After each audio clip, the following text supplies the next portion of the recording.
The convenience store sat alone near a quiet highway outside Columbus, Ohio, its bright fluorescent lights cutting through the darkness like a small island of safety.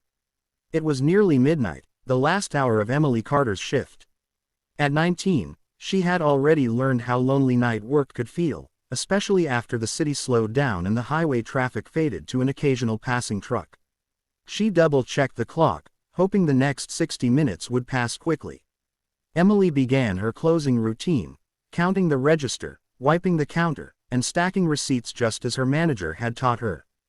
The store was empty now, or so she thought. Earlier in the evening, a group of bikers had pulled in, their engines rumbling like distant thunder. They looked intimidating at first with their leather jackets and heavy boots, but they had been polite, even friendly. After grabbing coffee and snacks, they had settled near the back of the store, talking quietly. Emily assumed they'd left already. She hadn't seen them move for a while. As she bent down to lock the drawer under the counter, the automatic door suddenly slid open with a sharp beep. Emily straightened up, forcing a professional smile, but it faded when she saw who had walked in. 4 young men entered together, laughing too loudly, their steps unsteady. The smell of alcohol hung in the air. This wasn't unusual during late shifts, but something about them made her uneasy. Their eyes scanned the store slowly, not like customers, but like hunters sizing up a place. "We're closed," Emily said politely, pointing at the sign. "I was just finishing up." One of the men smirked and ignored her. Another leaned against a shelf, knocking over a display of chips without bothering to pick it up. "Relax," he said. "We just want a few things. Won't take long." They spread out, casually blocking the exit without realizing, or caring, what they were doing. Emily's heart began to pound. She remembered her manager's words, "Stay calm. Don't argue." She stayed behind the counter, hands clasped together to stop them from shaking. One of the men walked up close, resting his elbow on the counter and leaning in far too close for comfort. "Hey," he said, lowering his voice, "how about hooking us up with some cigarettes? It's late. Nobody has to know." "I can't do that," Emily replied, her voice trembling despite her effort to sound firm. "Please leave. The store is closed." The men laughed. Another one whistled mockingly. "Look at her," he said. "All nervous. What's the problem? Scared of us?" Emily's throat felt dry. Her eyes darted toward the panic button under the counter, but she doubted she could reach it without being noticed. The store felt suddenly smaller, the bright lights harsh and unforgiving. Outside, the parking lot was empty, no help in sight. Unnoticed by the men, a shadow shifted near the back aisle. One of the bikers, tall and broad-shouldered, had stopped mid-sentence, his attention fixed on the scene unfolding at the counter. He studied Emily's pale face, the men's aggressive body language, and the way they had blocked the door. Quietly, he set his coffee down. The rest of the bikers followed his gaze. Without a word, chairs scraped softly against the floor as they stood up, slow, controlled, and alert. Emily didn't see them yet, but something in the air changed. The laughter at the counter sounded thinner now, less confident. And for the first time since the night began, she wasn't completely alone. The tallest of the thugs leaned even closer over the counter, his grin widening as he enjoyed Emily's fear. "You really need to relax," he said, tapping the glass with his knuckles.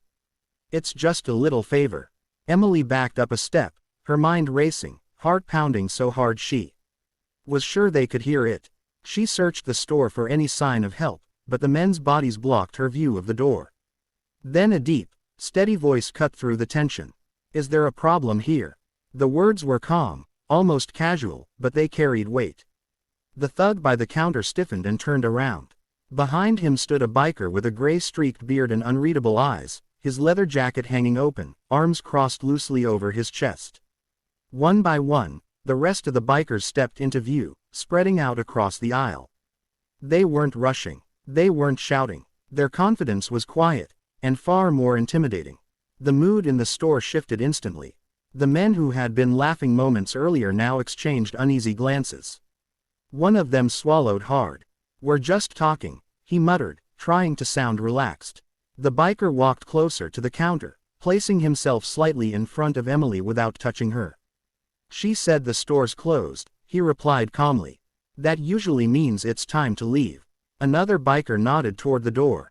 Now would be good. For a second, it seemed like things might explode. The thugs puffed out their chests, trying to reclaim the control they had lost. One scoffed. "You guys think you own the place?" "No," the gray-bearded biker said evenly. "But we don't like bullies." Silence followed. The humming of the refrigerator coolers sounded louder than ever. Emily held her breath, afraid that any movement might trigger violence. But the bikers didn't move closer. They simply waited, eyes steady, bodies relaxed yet ready. It was clear they weren't there to start a fight, but they would end one if they had to.